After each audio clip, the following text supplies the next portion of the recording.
శాస్త్రి గారు చాలా రోజుల క్రితం మన మన ఫ్రెండ్ చైతన్య ప్రసాద్ గారు లేరండి, లిరిక్ రైటరు. ఆయనతో నేను సరదాగా ఒక పద్యం రాయమన్నాను. షేక్ హ్యాండ్స్ మీద పద్యం రాయండి, మనం తెల్లారేస్తే కొత్త వాళ్ళని కలిసినప్పుడు meet mister so and so అంటే షేక్ హ్యాండ్ ఇస్తాను వెంటనే, దాని మీద ఒక పద్యం రాయండి అని అడిగితే ఆయన రాత్రి అంతా కూర్చుని రాసి తీసుకొచ్చారండి. సరదాగా మీకు అది వినిపిద్దామని. తలలోన పొలుసులై జిలపెట్టు చుండ్రును గోరార హాయిగా గోకు చేయి. తలలోన పొలుసులై జిలపెట్టు చుండ్రును గోరార హాయిగా గోకు చేయి. కళ్ళలో పుసులను వేళ్లతో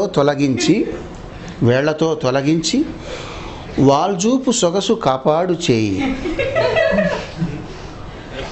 జలుబుతో నాసిక జలపాతము వేళ చీమిడి బర్రున చీదు చేయి. ముక్కులో కొలువైన పొక్కుల్ని నేర్పుగా కెలికి వెలికి వలుసు చేయి. ముక్కులో కొలువైన పొక్కుల్ని నేర్పుగా కెలికి వెలికి వలుసు చేయి. చెవిలోతులో చేరిన గులిమిని చిటికెన వేలుతో చెనకు చేయి. గజ్జలో కొలువైన